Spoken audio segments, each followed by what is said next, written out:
So thank you guys for joining us. This is episode number 36. I've got Tom Karadza here on the show.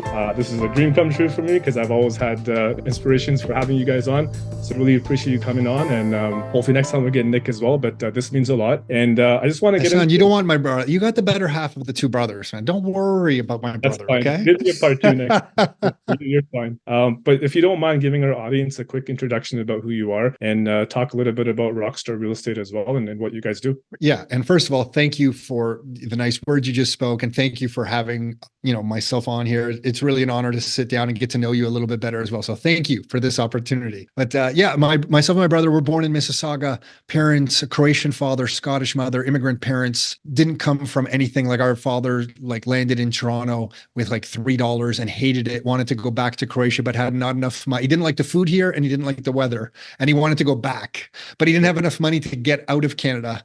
So he stayed and met our mother here on Palais Royal, Lakeshore Road. There's this place called Palais Royal, close to the CNE grounds. And my father was a trained ballroom dancer. Okay. And I guess he impressed my mom, and they, hit it off. And Nick and I were born in this country. Okay. So we're born to immigrant parents, grew up in Mississauga, went to university, got good marks, went and got a corporate job at Oracle database company. I fell into that category of do the right thing, go to school, get good marks, get a job, and you'll be set for life. And then I quickly realized when I got the job that the income that I was going to be earning from that job wasn't going to make me happy at all. And then I started looking into real estate. I read Rich Dad, Poor Dad. Have you read Rich Dad, Poor Dad? Is that still a thing? It is still a thing. Yeah. Okay. Rich Dad, Poor Dad. And went down the real estate rabbit hole. And Nick and I, my brother and I, started buying student rentals by McMaster. Nice. We started flipping properties, and then we bought student rentals. And we realized, oh my gosh, if we just hold these properties and they generate some income for us, and then we can refinance them and extract some equity over time and use that to buy more property and more assets, this could be a really good way for us to quote unquote get ahead. And I was losing my mind in the corporate world. It was a great job, high income, but just not the life for me. And I decided to quit my job with my wife at home, a mortgage on the home, a 10-month-old baby, and a 4-year-old. And everybody said I was crazy, and it was crazy. And Nick and I started this business where we thought we would use our real estate licenses, which we had, to work with real estate investors. And we started this thing called Rockstar Real Estate. And over, 15 years now, we've just worked out with a whole bunch of investors to buy income properties all over the greater Toronto area. And it's been a journey, as you know. I know, because it kind of mimics my background as well. I was an accountant about 12 years ago. Worked in downtown. I hated it as well. You were an accountant. Whoa. You're a special breed. You're a special breed. But I didn't last for more than a year. And, I actually got fired from my job, but it was a blessing in disguise because when I went home, told my dad I got laid off, and he was like, it's okay, no big deal. And he gave me the idea to get into real estate. And lo and behold, 10 years later, I'm still here, thankfully. Where was your dad born? So he was born in Pakistan, in Karachi.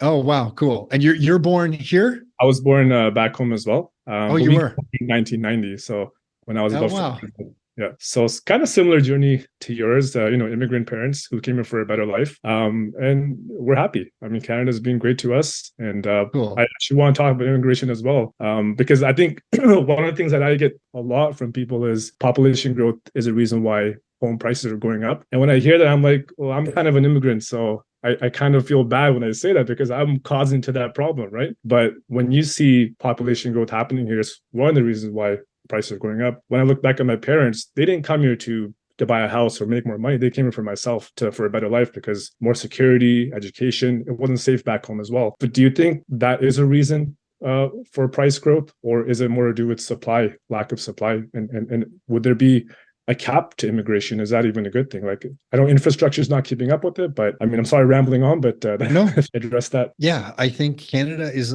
relatively Canada has problems. Let's face it, especially I'm born here, and so when and you've been here for so long, when things change, you can identify problems. So sometimes I'll say Canada has problems, and people will think I'm upset with Canada. I'm not upset with Canada. It's just you can see where we're making mistakes, and you could see where things could be better. But relatively speaking, Canada, relative to many parts of the world, still remains very attractive. The healthcare, the education system, the quote unquote safe banking, there's less corruption here. In other parts of the world, I won't speak on behalf of Pakistan, but when my father, and when we would go back when it was still before Croatia, it was part of called Yugoslavia there. And you would go there and there was you could pay off police officers and you could pay people to get stuff done. And it was just a different world than Canada. So Canada, relative to big chunks of the world, still is very attractive. Yeah. So I think we're going to continue to get a lot of population, and we have 3 levels of government: municipal, provincial, and federal, and none of them communicate with each other well. So when the federal government changes some immigration targets, they really don't communicate with the province or the municipal level and say, hey, get ready. We're going to change some things. This might require some more housing. Why don't we coordinate together so that we can build out some housing in anticipation of new immigrants or new students that are coming into the country. And because there's a lack of coordination between the government levels in this country, we get this supply-demand imbalance. So to answer your question, I think it's both demand and supply. It's like we are actively increasing demand for housing in Canada by really increasing immigration targets, but then we don't increase the supply.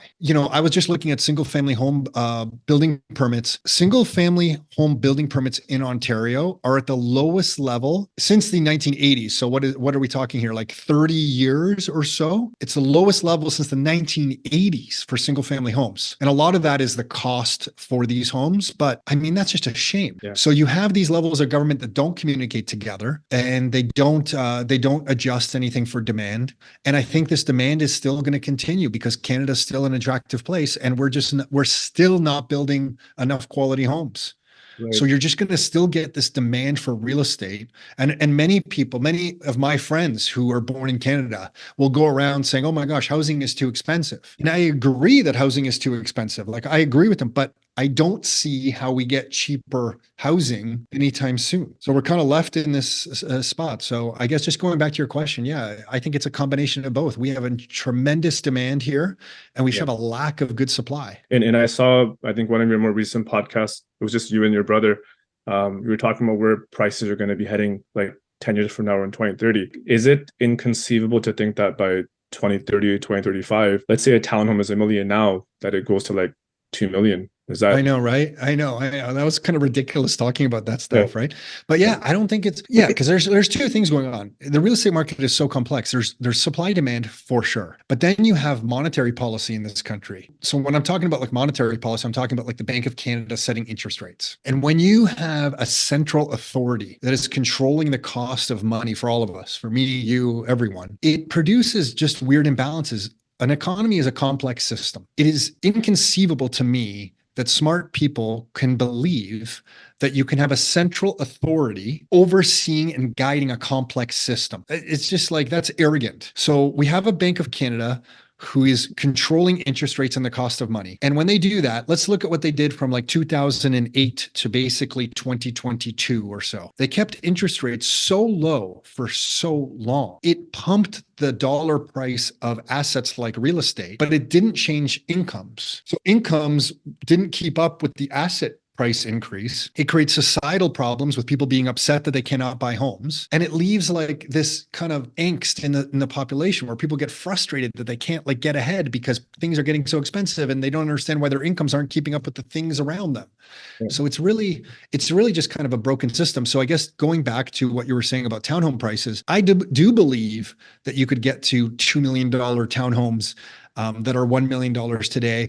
And people might hear that and say, well, here's just another realtor saying real estate prices go up forever. And I'm not saying that at all. What I'm saying is that I think the governments mismanage our fiscal policy in this country to such a degree that they print new dollars to fund deficits and increase our debt in this country so much that the value of your dollars and my dollars goes down so quickly that it's going to take more of those dollars to buy a townhome 10 years from now, not less. So a combination of monetary policy by the Bank of Canada and fiscal irresponsibility by our government is leading us to the path, and then layer in supply and demand. Yeah. It's layering, it's kind of creating this situation where property prices in dollar terms will likely go up. And it's the hardest thing for people to understand because the real estate itself doesn't change. Like the bricks of a house and the roof of a house don't change. I always try to explain to people like this. The real estate price is not going up. If the first home I purchased was $268,000 Mattamy home in Mississauga, 4-bedroom, 2-car garage. Oh, Can you believe nice. that? 268,000, like 2002. And if you took the $268,000 that I used to buy that home and put it on the front lawn in a pile, and then if you came back, I sold that house. I think I sold that house, it was 2.5 years later, and I sold that house 390 or 400,000. So if you left the money, 268,000 on the front lawn, and 2 years later, that house is quote unquote worth, let's say 400,000. What changed? The house is actually older. Yeah. The bricks and roof didn't get any better. The house didn't change.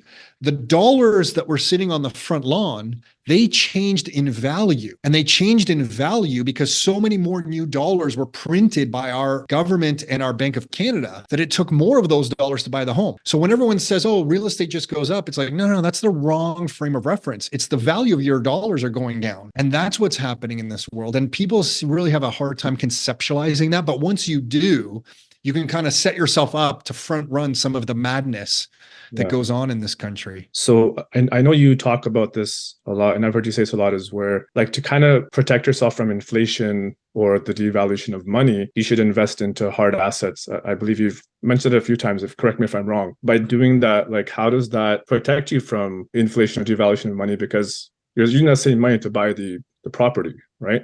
Mm-hmm. So that property is still the same. So when appreciation happens, is it really appreciation or is it just, like you said, the printing of more money? Like, are you actually making money in that? Yeah, like what the heck is going on? I know. Yeah, like and the thing is that because houses cannot be created as easily as new dollars, what's going on? Like for example, that same Mattamy house, the $268,000 house, I now heard it sold for 1.7 million or something like whatever it's sold for now. So I bought it for 268. Yeah, like whatever. So I think, 1.7, 1.8 million it's sold for.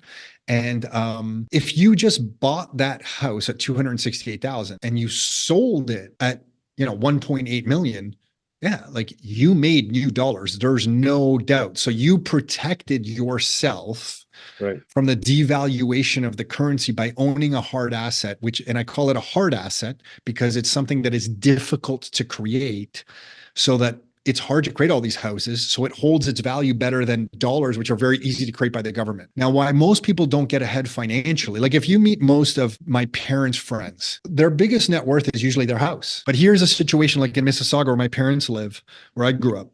I know some neighbors on that street that want to move out of those houses into something else, but they started looking around and they're like, oh my gosh, like whatever I sell my house for in Mississauga right now, I really can't, like, it's gone up in so much in value since I bought it in the 1970s, but I'm surprised how little I can actually exchange it for. Like if I sell my Mississauga house, I can't really go to, I don't know, Carlisle or Burlington or, anywhere and buy a house that I would be happy with and put a lot of the difference in the bank. They're kind of shocked, like, oh my gosh. And that's kind of the unfortunate thing, is that people don't realize that their house is going up in value because it's a hard asset, but because they have no other hard assets in their lives, everything else that is of value to them goes up. So they can't really get ahead. Yeah. And it's why we like working with people on income properties, because we're like, hey, if you just buy like one other property that you don't live in and you rent it out, that thing's like, if you hold it for like 20 years, it's likely going to go up in dollar price.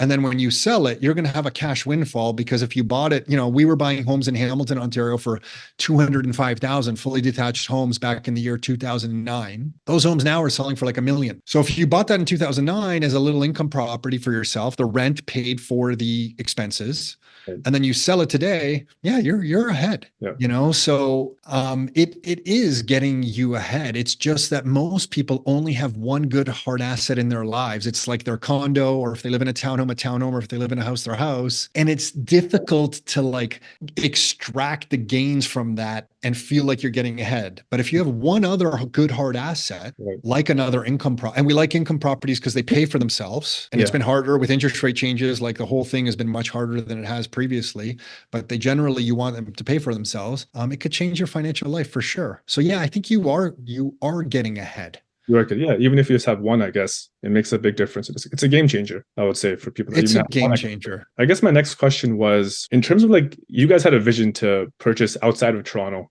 or the Greater Toronto area, like into Hamilton. I just started doing that now because after listening to you guys, I'm like, let's look at other cities that Sure. might Yeah.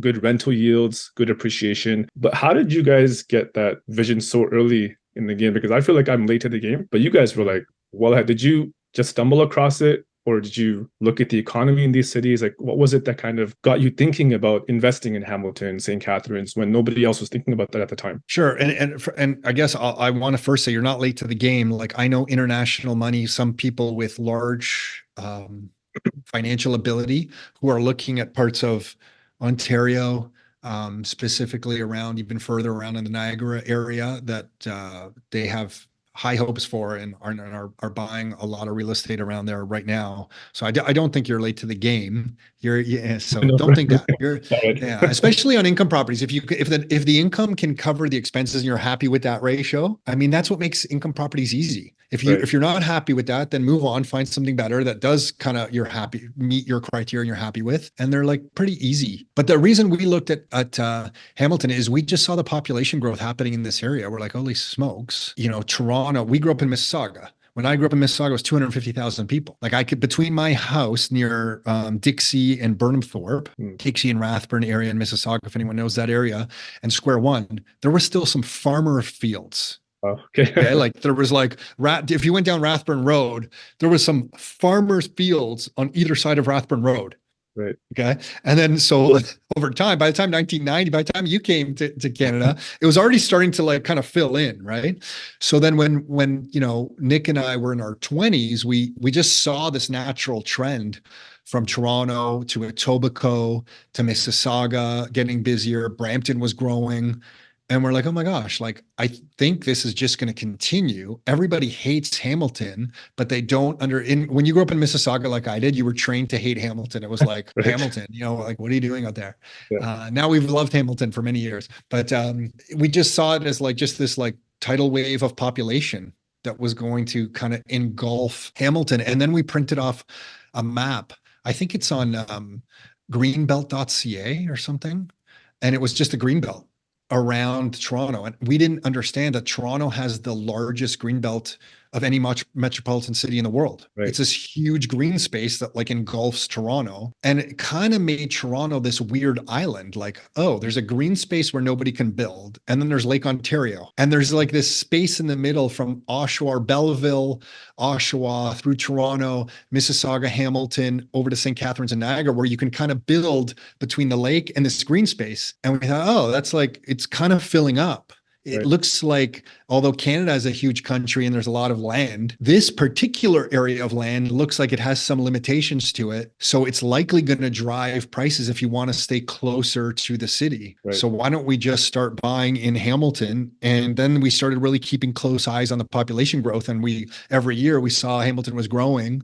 It will continue to grow. And that kind of got us going into these cities. And then we piled into like Cambridge, Kitchener, Waterloo, Hamilton, Brantford. We've done a lot of stuff in Brantford, Ontario. Right now, we're doing a lot of stuff in St. Catharines area. So like St. Catharines and Thorold, out there, Niagara proper. So there's just a lot of opportunity as the Toronto population kind of spills over to other parts of the province. So it's just kind of like watching the movement of the population growth around this area. It just became like and then we noticed a number arbitrage. So we noticed that like, oh, if we buy if we bought a home, either, townhome, semi, single family, it didn't matter what it was. If we bought it in Hamilton, if the price difference between Hamilton and Mississauga or Brampton was like, at the time, maybe it was 20% difference or 25% difference, the rents were only like 5% different. Interesting. So we're like, oh my gosh, like we can buy this house for quite substantially a different price in this area, but rents are like almost the same. So then it became this like just a mathematical thing where it was like, oh yeah, like let's just kind of grab these. Yeah. And then it changes over time. Like when we were buying in Hamilton, we were buying single family homes and renting them out. and it worked. Now that doesn't work anymore. So now we're doing more looking for houses that we can put in a legal second suite. Some of our clients are putting garden suites onto the property. So they have one home, they're turning it into 2 units and then renting out a garden suite in the back. So before we would rent out a single family home in Hamilton on the Hamilton Mountain for like $1,300, if you could believe it. And that was only like 2008. Yeah. And then now you can rent out the main floor in Hamilton for 2,400, the basement for 2,000, maybe 1,900, and then you can have a garden suite in the back for another 2,000. So if you add all that up, we're like, what are we? 246, like we're $6,400 or so. So what we were generating off one property before 1,300, you can now generate off the same property. Now it took some capital expenditure to finish the basement and build a garden suite, no doubt, but you're generating off the same basically house. We can generate over $6,000 in income. So like the real estate game, we like it because it just changes, and you can, if you're creative, you can make things happen. There's a bunch of guys in Hamilton right now that are just building garden suites like nothing, like the crazy, and it just changes the opportunity. And if you can stay ahead of that curve, it gives you a lot of opportunity. Yeah, no, I think you're right. You got to think outside the box. Like I have 2 younger brothers. One goes to McMaster, and Awesome. we're just having a conversation, and he was like, how am I ever going to buy a house when I'm married or when I'm older? And I said, well, lucky our parents have a house. So you're one of the luckier ones. If you ever needed help, you could get help. But there's a lot of people that aren't blessed to be in that position. So I'm always thinking to myself, I'm like, if a townhome in Toronto is costing $1 million, or even anywhere in the GTA, like what advice would you give to young investors or millennials or Gen Z that want to get into the market, but unfortunately are priced out? Like, I guess they could take the route you took and look outside of the GTA and be more creative in their ways, right? Yeah, absolutely. Like there's always opportunity. So, we had people back in 2008 tell us the real estate market game was over. Like that was it. It was over. Financial crisis in the US, everything's going to collapse. It's over. I had somebody in 1998 tell me, a friend of mine, the real estate market's over in 1998 because property prices like plummeted from 1990 in this country to 96. Yeah. And then they had gone up for 2 years. So like by 1998, he determined that the real estate market was gone up for 2 years and it was over, right? Because that was everyone's context that if you started paying attention to the real estate market in 1990, it just went down. Like it went down for 6 years. Yeah. So he was like, it's over. So I've heard it's over so many times. It's just the strategies you need to implement change. So like for your brother, like, for if one of them want to get in the real estate market, they're probably going to have to look at a property like one of the units I talked about where they live in one of the, they buy a home, they rent out maybe the basement, they have a garden suite in the back, they rent it out. And then maybe over time, they don't need to do that. And they can either buy another house that they live in by themselves, by refinancing that first house, or people move out over time of those units and they don't need that income anymore, but they're just not going to be able to use the strategy that we used 25 years ago. They're probably going to have to do some sort of house hack where they're doing something else to live in the property, right? Like that's just the reality of this game. Like if you look at other big cities globally, like nobody's really going to Rome right now or Florence, Italy, and saying, "Oh, I'm gonna buy a completely single detached home in Florence or in Rome, and that's gonna be my house." No, these cities are old; they've grown out. The population bases have increased. Like you have to kind of get creative. Yeah. So your brothers are coming into the market at a time where Toronto is having its moment. Like Toronto wasn't that big of a city when you came into Toronto. It was like big, but it kind of wasn't big. Exactly. But now Toronto's becoming like, it's 9 million people from, so in the GT, Greater Toronto Hamilton area is like 9 million. It's not small anymore. And with that comes demand for property. So you have to get creative. I know a bunch of people that are renting and they buy student rentals by MAC. They can rent out 7 rooms. The properties can still cash flow and they're waiting to build up some equity in those properties while they rent. And when they can, they're going to extract some equity from those properties to buy their own home. Yeah. So there's always a way. There's always a way. You're right. I was talking to one of my colleagues last week and she's from Germany. She was saying there's certain parts in Germany where home prices are so expensive. It's become this sort of mindset that if your parents or generation never owned a home, you're going to become a renter for life. And that's the mindset. Yeah. It's going to happen here. It's going to happen here. You're right. But I think that's where I myself as a realtor have to educate, my brothers, my clients, that there's always a way, even if things seem impossible. Like you said, you got to get creative, think outside the box. And even if you live in the basement, rent the upstairs for a few years, whatever, like sacrifice some time and energy, and Yeah. you can make it work. I know it's not ideal, but at least you can get in the game somehow, some way. You Right? want to, you have to own property at some point, some good property, whether it's, real estate or other Right. properties, some type of good asset you must have, because I feel like Toronto and Canada presented a unique opportunity for a brief moment in time, and that like feudalism has never gone away. Like, I don't know about the history of where your parents were raised and stuff like that, but in different parts of Europe, if you didn't own property, you worked the land, you paid your taxes to the feudal lord, Right. and you tried to survive. But if you owned some property, you at least had the ability to collect some taxes or income or revenue from the people who were working the land. Yeah. And it's like nothing's really changed, except that there was a brief moment in Canada that if you came to this country, from like 50 to 1990 or so, I don't know, whatever that time frame, maybe you could get some property really cheap and get into the market, and you were kind of Right. lucky. But now it's a more of a metropolitan center, but it doesn't change the fact that you want property in your life, because if you don't have good assets in your life, you're just going to have to work on an income and base your life off an income, and it's just not enough to live life on the way we like to live it, like what we say, on our own terms. And it Right. just comes down to like the quality of your life is going to be highly correlated to the quality of assets that you own. That's So yeah. I wouldn't get discouraged about property. That's the reality. Figure out how to get some. And the Right. good news is the vast majority of people are way too lazy Yeah. to go through that process. So if your brothers are one of the daring ones to put a little bit of thought into this and Yeah. do it, they're going to propel themselves forward really fast, faster than I bet they would expect. I'm gonna send him this recording.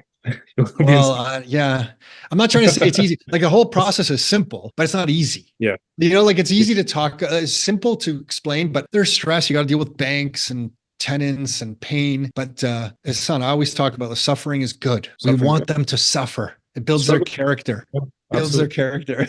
100%. Yeah, no, and that's something my parents instilled in us, thankfully, when we were younger. And we've never had like a lavish lifestyle, middle class family, but it's taught us to work hard. I think hard work is an element that's missing, unfortunately, in a lot of people. And like you said, just gotta get out of laziness mode, right? To be creative, and you can make something happen. It's mindset. Yeah, and build your network. Like, listen, you and I are just meeting now.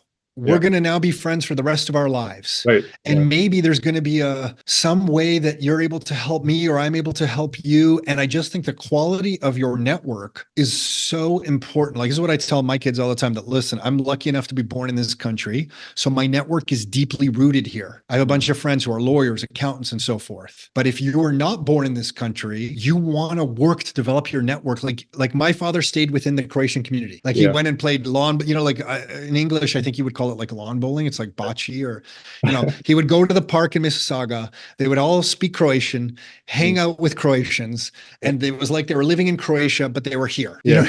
But I'm like, no, like, same thing with me, with my parents. Same thing. yeah, I'm sure. Like, it's normal, right? Like, I don't blame them. It's like, it's tough to enter a new country entirely, but now I can see that also limited them, because their network was tied to that community only. And if you can build a really deep network wherever you are in the world, that's more valuable, because one day you might call me and say, hey, Tom, I can't take advantage of this opportunity, but this great deal is coming up. Why don't you jump on it?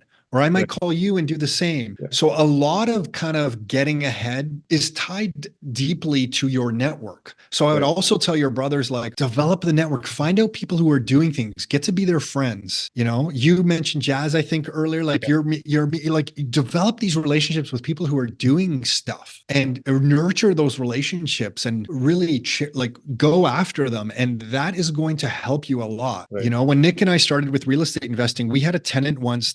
His tenant told me once, they called Environment Canada and our house was illegal, and they were going, because it had some asbestos siding on it, and they were going to shut down the house. And I had to let this guy buy the house from us at like some deeply discounted price, or there was going to be like trouble. And we didn't know anybody. I was in my 20s. I remember calling my brother. I was leaving Yorkdale Mall, driving home. I called my brother. I go, oh my gosh, Nick, I think I made a major mistake with that house. I might have lost us everything. Like, I don't know what's going on, but Environment Canada's coming. They're going to shut down the house. This tenant says if we sell it to him for a good price, he'll take it. I think I screwed us. Like, I'm so sorry. Like, and I was completely panicked. I came to learn that, the siding was fine. It's just if you remove it, you had to remove it in a proper method. And Environment Canada was not coming to the house. That was just some kind of bluff that this guy was telling me. And I learned all these things because I was able to call a lawyer that we got to know, a home inspector that we got to know, and a contractor that we got to know. So I went from a few hours of panic to a couple hours later having an information advantage over the situation, and I was much calmer. But that information advantage only came from the people I knew, the lawyers, the contractors, the home inspectors. And I'll tell you something else. Now I feel like we're talking to about your brothers the whole time, but many people I meet when they're going out in the world as they become, adults, they're too cheap. And what they do is if they meet a good lawyer, they will like try to switch to a different lawyer if that new lawyer is going to save them $50. Right. And what they do in that process is that they ruin long-term relationships, because then people are just labeled as cheap. And my whole philosophy in life is I want all the people in my network to be making lots of money. So if my accountant needs to be paid a certain rate for him to honestly, not to rip me off, for him to honestly earn what he's doing, and that's a fair rate, I will gladly pay him. I will never complain, and I'll pay him on time. I'll do that with my lawyer, my accountant, the paralegals that we use, the contractors that we use. And the reason I'm doing that is I want them to associate my name with someone who pays their bills on time and never complains about it. Because I selfishly know when I have a problem, if I call them, they're going to answer. They're going to help me. Yeah. Yeah. And I find people kind of self-sabotage themselves by like being so cheap that they ruin all the relationships. Yeah, they think short term, right? Because the short term saving is to them doesn't equal, like they get enjoyment in that. Like for me, example, I have a contractor who I work with very closely, and I can be honest with you, he probably charges me more than what another contractor charges, but what I get from him is honesty. And I'm willing to pay a premium for honesty than someone who's going to cut corners. Because like you said, if I call him, he'll pick up the phone and he'll give me his honest opinion as to what I should do, what I shouldn't do. We just renovated our parents' house using his services. And, I probably could have paid 10,000 less.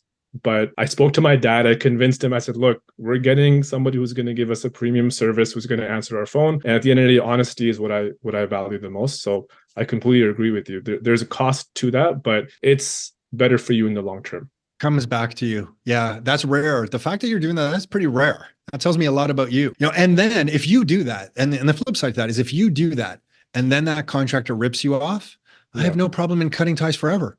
Absolutely. Because I held up my end of the bargain. I paid you the fair rate. Didn't complain. I paid it. Now you screwed me. Exactly. It's over. You're done to me. You're dead to me for life. And I can do that, hold my head high and move on in life. So yeah, that's a rare thing. Good I've learned the hard way because I've done the cheap route, and we all have. Burned, right? And I know totally. And a good friend of mine, taught me this. He said, look, always try to look for service over cash. And obviously if there's a savings, you can do that, but there is a premium for honesty and trust, in my opinion. I'm not saying to pay, and I don't think you're saying this either. You're not saying to pay foolishly. We're not, it's just if it's a little bit more and that's going to cost me to get honesty and good work, then I have no problems with it. No, that's great. I just have a couple more questions for you if you have time.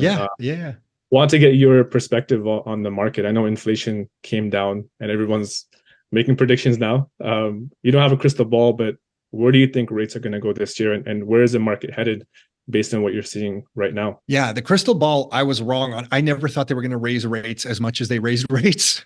So I have to go down as one of the people who are clearly wrong in that camp. But I think they're coming down this year. The Fed actually just today that we're recording this said that they're not changing rates, and they reiterated that they think later this year they're going to be reducing rates. So for them to so publicly be saying that, I think it would be really hard for them to change course. Like it would really need a big change in inflation for them to change course. So I think we're getting US rate cuts this year. And if that thinking is accurate, then we're absolutely getting Canadian rate cuts, and likely more than the US, because we always try to keep our dollar cheaper than their dollar for export purposes. So I would think we are getting, if they're saying 3 rate cuts in the US, I think we're getting 3 rate cuts this year. And it wouldn't surprise me if one of those rate cuts is larger than the US, or we get an extra rate cut. So I think we're going to be going more in this country, but I could be completely wrong. I mean, if I had to bet today, I'm saying we're getting multiple rate cuts this calendar year. in 2024. And then as far as where the real estate market's going, the compound annual growth of real estate on the Toronto Real Estate Board from the year 2000 is just under 7% a year. So I got to think that like we're going to just continue that, in the short term, it can come down. In the long term, longer terms, it could overshoot that.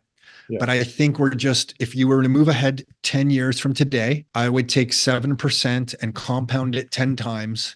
And that's likely where property prices are going to be 10 years from now. And I have a slight suspicion that because of the size of debt in this country, we're over 100% debt to GDP in this country. We run large deficits. The US is the same. We might outpace that. And that's not me trying to say that real estate is some fantastically great asset that's going to appreciate it. It's more that the money, our dollars are losing value at such a pace that it's just going to take more and more of these dollars to buy the real estate. And the pace might be greater than 7% compounded over a 10-year period. Okay. So I think, pick your dollar price of a property today, compound it at 7% a year for 10 years, whatever that number is after you hit the equal sign on your calculator 10 times is probably where I think the properties are going to be 10 years from now. Wow. It's just a nonstop. Like our currency is just being debased. Like they can't stop. When you're in a debt base, what my parents, for example, didn't understand is that because they kind of grew up in that era of debt is bad. We live in a world where our money is debt. Is a simple way to think about it is if you reverse engineer the Canadian economy back to the first dollar that ever came into Canada's economy, it came in as a form of debt. So the first dollar came in as $1, but it was owed interest. So because our money is debt, the first dollar that came into the economy was $1 plus interest. Right. Well, if $1 came into the economy through the Bank of Canada, but the Bank of Canada lent that into existence with interest, how does that dollar plus interest, let's call it 10%, how does that $1.10 ever get paid back? Because there's only $1 that's circulating in the economy. Right. You have to borrow more money. Okay, and when you borrow another dollar, it comes into existence with interest. So now you have another dollar to pay back the first dollar, but you don't owe 10 cents of interest anymore. You owe 20 cents. So then you borrow another $2 now to pay back the first $2, but that $2 came into the economy with interest. Yeah. And because our money is actually debt-based, we need more and more and more debt or more and more new money for the system to continue. And because that's just the basis of how it works, we need more debt. Yeah. This system does not, you can have short periods of time like right now where the debt might level off and M2 might level off, our money supply in this country might level off, but you can't have it come down in any substantial way without the whole system collapsing on itself because there's not enough dollars to pay for what's outstanding, the balance outstanding. So it leaves the situation just that more debt must be created. As a result, the dollars that are in existence today are going to be worth less tomorrow. Yeah. So the dollar price of real estate is likely going to be higher tomorrow than it is today. So as long as you keep... I don't know if that's clear or not, but that's the way I think about it. Yeah, I kind of understand. And I guess what you're saying is as long as you create more debt, you're preventing the house from collapsing. Is that how would you put it? Yeah, because the dollar, it's difficult to get the dollar price of a house to come down when the system that you're denominating the dollars in, the Canadian dollar, more and more of those must be created for the system to work. Yeah. So in that type of system, sure, you could have the Canadian banks have a major credit event, and the Canadian banks freeze up all their lending. Would that crash real estate prices in this country? Yes, because there's no new credit. Right. But the policy response from the governments would be, I think, this is my guess, would be, holy smokes, we need to put in a lot more liquidity, flush out the CERB checks, flush out stimulus, flush out new money into the economy. And that's going to shoot the dollar price back up past whatever it was before the crash, even further ahead. That's scary. That's kind of scary. But it's scary. It's ridiculous. It's ridiculous. Yeah. That's why when your parents were in Pakistan, they liked gold. They liked gold because it was honest money. Exactly. No one in North America gets it. I'm also a Bitcoin guy, but I'm a past gold bug. I still wear a gold chain. The honest money, the good honest money is a thing of the past. We live in a weird form of money right now. My parents go back home, especially my mom. She still goes and looks for gold value. So I don't. Do they? Yeah, great, good on her. Because she's smart. She gets it. She gets it. Yeah, absolutely. Thank you, Tom. I really appreciate it. Before we end off, I got to ask you about your home team, the Leafs. I know you're a big fan. So, what's your prediction? I was a big Leafs fan in high school. I kind of tapered off when Gave up. Yeah. yeah, I became a Don't Raptors blame you. fan, but I still follow them, standings and whatnot. But what's your prediction? Stanley Cup or no? Oh my gosh, I can't believe this. Because Yeah, how are we with the Leafs still? yeah. Yeah. This is the year. This is the year. Yeah, Stanley Cup. Stanley Cup. Here it is. I have nothing to lose. I've been predicting it for so many Yeah, years. I've never been right. So right. yeah, this is the year. Here we go. Stanley Cup. We'll have a big party. You're invited. Awesome. We'll have some food trucks in the parking lot of the office. Done. You're invited out here. Who do you cheer for now? Raptors, or do you have like a home team here? Jays, or no? I'm a big Raptors fan. I was a big Leafs fan in high school and university, especially back like in the Gilmore days, Wendell Clark, Matt Sundin. That was like my era, 2000 and 2004, I think, when they beat the Cool. Senators like 3 times. That area was Sundin who was dominating the Senators. Yeah, there was one year I remember they met. I think it was Carolina in the semis. It was Alex McGill, and I was like, "This is the year we're gonna make it to the finals," and they lost that series. And I was like, "Oh, come on!" Like that was probably their best. Depressing. But I was just And the Raptors won. So I was happy. The Raptors won. I'm also a big TFC fan. So we went TFC because we had followed them for like 10 years, season ticket holders. They were 0-10 one year. We still went. Yeah. And when they won, I was there at BMO Field when they won, and I was shaking my son. I'm like, you don't understand. This doesn't happen in Toronto. Okay, exactly. We're not winners. We are not winners in this city. You better appreciate this. And then since then, the Raptors won. So now this younger generation is like, I don't know, Toronto seems to win stuff. And I'm like, no, they don't. Okay, get it out of your head. No, well, we went. Those long years. Yeah. Thank you, Tom. I really appreciate it. This has been amazing. If you don't mind, we'll stay in touch. And I know you have up on April the 6th, which I have actually signed up for. So hopefully I'll see you there. But if you want to shed some light, if you're coming by, you got to come by. You got to come say hi. Make sure we meet in person. Yeah. Do you just want to give a quick, description of the event and what it's about? And I can share a link as well in my caption below. Yeah, sure. So twice a year we have a big event. It started with like 80 people and our accountant. Now it's like 1,000 people, and we're bringing in some great guest speakers. This one we have like Sasha Chichu's coming from Greybrook, and we have Daniel Foch coming in, Craig Race, an architect in Toronto, coming in, Maurizio coming in to talk about that's a Bitcoin talk. But so it's a cross between the event's called the Your Life, Your Terms event, and it's basically learning about real estate and life and how can we all front run the madness of what this money system is so that we can live life on our terms. And you could probably find a link to it from one of our websites, and one of them would be rockstarinnercircle.com, and you could probably find a link to it there or whatever. Perfect. I'll share you. But that's great that you're going to be there. I can't wait. I just signed up yesterday, so I'll be there definitely. I'll see you there as well. But thanks again, everyone, and we'll see you in the next episode.